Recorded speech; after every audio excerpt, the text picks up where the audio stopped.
சித்தர்கள் அருளால நிறைய பதிவுகள், சித்த மருத்துவ குறிப்புகளை ஒவ்வொரு பதிவிலும் நம்ம பார்த்துட்டு வரோம்.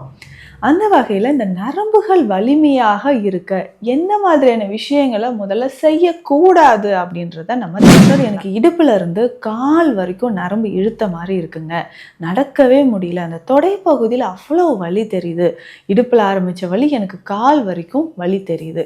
அதுவும் இல்லாமல் ஒரு சிலருக்கு மைல்டாக ஒரு ட்ரெமர் இருந்துக்கிட்டே இருக்குங்க. உங்களை கவனிச்சிருக்கீங்களா? கையில் நடுக்கம் இருந்துக்கிட்டே இருக்கு, நிறைய பேர் சொல்லுவாங்க. இதை நம்ம எப்படி நரம்புகளை வலிமையாக்குறதுக்கு நம்ம செய்யக்கூடிய அன்றாடம் செய்யக்கூடிய சின்ன சின்ன விஷயங்கள் என்ன அப்படின்றத பார்க்கலாம். நிச்சயமா நரம்புகள் பாதிப்பு இருந்தாலோ நரம்புகள் பாதிக்கப்படாமல் இருக்கிறதுக்கு நம்ம இந்த விஷயங்களை ஃபாலோ பண்ணணும். அப்படின்னா என்ன மாதிரி விஷயங்களும் நீங்கள் குறைச்சா மட்டும்தான் உங்களுடைய நரம்புகள் ஆரோக்கியமாக இருக்கும், நரம்புகள் பாதிக்கப்படாமல் இருக்கும். ஸோ கட்டாயம் இதை நீங்கள் தவிர்த்துக்கோங்க. இதுக்கு அடுத்தது வேற என்ன விஷயங்கள் இருக்கு? நான் நரம்புகளை பாதிக்கக்கூடிய விஷயங்கள் தினந்தோறும் நான் செஞ்சிட்டு இருக்கிறேன் அப்படின்னா எதை தவிர்க்க வேண்டும்?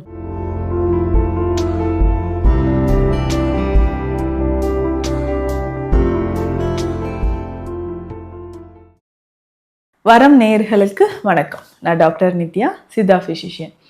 சித்தர்கள் அருளால நிறைய பதிவுகள், சித்த மருத்துவ குறிப்புகளை ஒவ்வொரு பதிவிலும் நம்ம பார்த்துட்டு வரோம். அந்த வகையில் இந்த நரம்புகள் வலிமையாக இருக்க என்ன மாதிரியான விஷயங்களை முதல்ல செய்யக்கூடாது அப்படின்றத நம்ம தெரிஞ்சுக்கலாம். நிறைய பேருக்கு, முக்கியமாக பெண்கள் நிறைய பேர் சொல்கிறீங்க இல்லையா, டாக்டர் எனக்கு இடுப்பில் இருந்து கால் வரைக்கும் நரம்பு இழுத்த மாதிரி இருக்குங்க, நடக்கவே முடியல, அந்த தொடை பகுதியில் அவ்வளோ வலி தெரியுது, இடுப்பில் ஆரம்பித்த வலி எனக்கு கால் வரைக்கும் வலி தெரியுது. அதுவும் இல்லாமல் ஒரு சிலருக்கு மைல்டாக ஒரு ட்ரெமர் இருந்துக்கிட்டே இருக்குங்க. உங்களை கவனிச்சிருக்கீங்களா? கையில் நடுக்கம் இருந்துக்கிட்டே இருக்கு, நிறைய பேர் சொல்கிறீங்க இல்லையா. இந்த மாதிரி கையில் நடுக்கம் ஏற்படுறதுக்கு, இல்லை நமக்கு திடீர்னு ஒரு மறதி வருதுங்க, நான் என்ன செய்கிறேன், எதுக்கு இங்கே நிற்கிறேன் அப்படின்னு எனக்கு தெரியல, ரொம்ப மறதி, ஆன்சைட்டி, ஃபியர் அப்படின்னு சொல்கிற ஒரு விஷயம். சுகர் இருக்கிற நிறைய பேருக்கு நமக்கு நியூராலஜிக்கல் இஷ்யூஸ் வந்துக்கிட்டே தானே இருக்குது. டயபெட்டிக் நியூரோபதி அப்படின்னு சொல்கிற ஒரு கண்டிஷன் இருக்கும். கால் பாதத்தில் நரம்புகள் பாதிக்கப்படுறது. இப்போது நரம்புகளை பொறுத்த வரைக்கும் ரொம்ப சென்சிட்டிவான ஒரு விஷயம்னு சொல்லலாம். ஸோ நமக்கு நிறைய விஷயங்கள் நம்ம செய்யக்கூடிய தவறு என்னென்னா, நம்ம நரம்புகளை அதிகமாக பாதிப்பு ஏற்படுத்துது.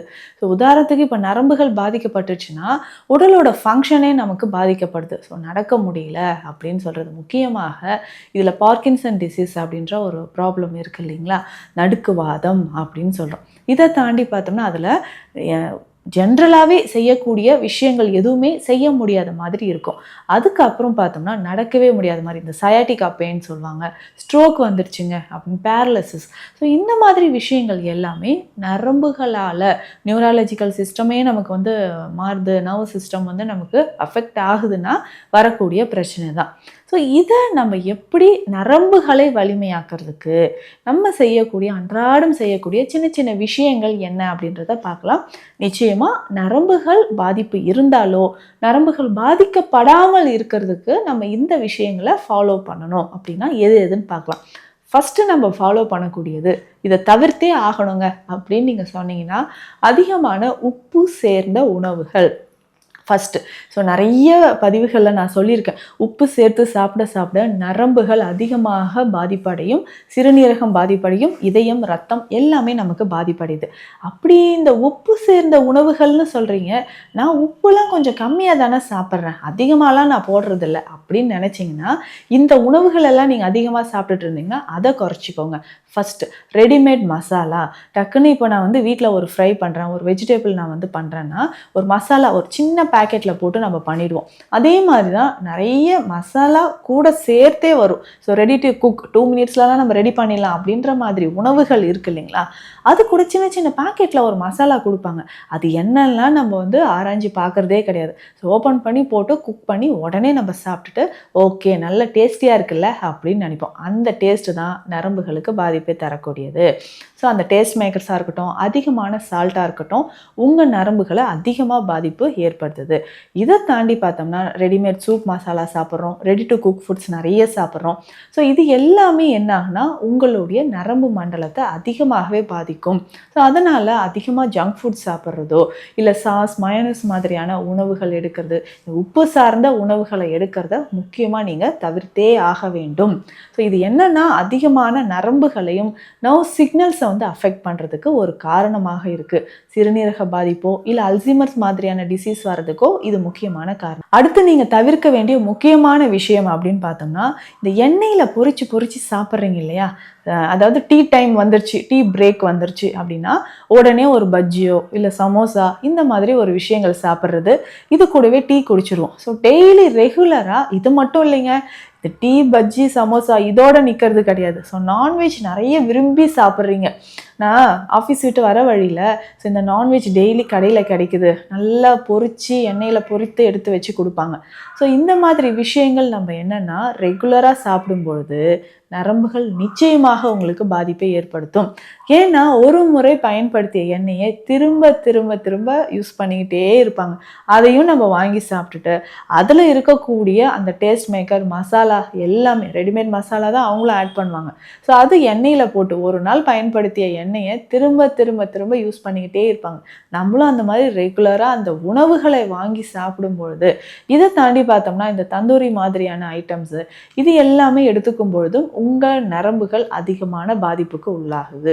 சரிங்க. அடுத்து இந்த நரம்புகளை பாதிக்கக்கூடிய முக்கியமான விஷயம், நிறைய பேர் சொல்கிறது காஃபி டீ குறைச்சிக்கோங்கன்னு சொன்ன உடனே இல்லைங்க எனக்கு காஃபி இல்லாமல் இருக்க முடியாது, டீ இல்லாமல் இருக்க முடியாது அப்படின்னு சொல்கிறீங்க. இப்போ காஃபி டீயை குறைச்சா மட்டும்தான் உங்களுக்கு இந்த நரம்பு மண்டலம் அதிகமாக பாதிப்பு ஏற்படாமல் இருக்கும். ஸோ ஒரு நாளைக்கு மேக்ஸிமம் ஒரு 2 காஃபியோ இல்லை 2 டீயோ குடிக்கிறீங்கன்னா கூட ஓகேங்க. ரெகுலராக அதை குடிச்சிட்டே இருப்பாங்க, 8 10 காஃபி 10 டீ குடிக்கிறேன் இந்த மாதிரி ஹேபிட் இருக்கும். இதனோட சேர்த்து நீங்கள் ஸ்மோக் பண்ணுவீங்க. இந்த மாதிரி விஷயங்களும் நீங்கள் குறைச்சா மட்டும்தான் உங்களுடைய நரம்புகள் ஆரோக்கியமாக இருக்கும், நரம்புகள் பாதிக்கப்படாமல் இருக்கும். ஸோ கட்டாயம் இதை நீங்கள் தவிர்த்துக்கோங்க. இதுக்கு அடுத்தது வேறு என்ன விஷயங்கள் இருக்குது? நான் வந்து நரம்புகளை பாதிக்கக்கூடிய விஷயங்கள் தினந்தோறும் நான் செஞ்சிட்ருக்கிறேன் அப்படின்னா எதை தவிர்க்க வேண்டும் அப்படின்னு பார்த்தோம்னா, ரொம்ப நாளாக இந்த டின்ல அடைப்பட்டு வரோம் இல்லைங்களா, முக்கியமாக அவுட் சைடில் ஸ்டே பண்ணி ஒர்க் பண்ணுறவங்களோ இல்லை ஹாஸ்டலில் ஸ்டே பண்ணியிருக்கவங்களோ நம்ம என்ன பண்ணுறோன்னா டின்ல அடைக்கப்பட்ட உணவுகளை நம்ம சாப்பிட்றோம். ஸோ இந்த மாதிரியான உணவுகளை நீங்கள் அவாய்ட் பண்ணிக்கோங்க. நம்ம வீட்டில் ஒரு உணவு நீங்கள் சமைக்கிறீங்கன்னா மேக்ஸிமம் 1 டே காலையில் சமைத்த உணவுனா ஒரு 3-4 மணி நேரத்துக்குள்ளே நம்ம வந்து அதை சாப்பிட்டு முடிச்சிடணும்.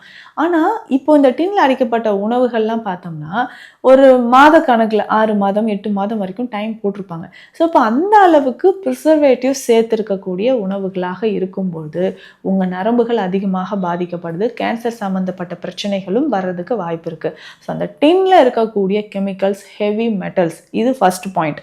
அதுக்கப்புறம் அதில் சேர்த்துருக்கக்கூடிய ப்ரிசர்வேட்டிவ்ஸ். ஸோ இந்த மாதிரி ப்ரிசர்வேட்டிவ்ஸ் இல்லை ஃப்ரோசன் டயட் எடுக்கிறது, இது எல்லாமே ரொம்ப நாளாக ரொம்ப மாதமாக வருடக்கணக்கில் பதப்படுத்தப்பட்ட உணவுகளை நம்ம நிறைய சாப்பிட்டாலும் நரம்புகள் பாதிக்கப்படுது.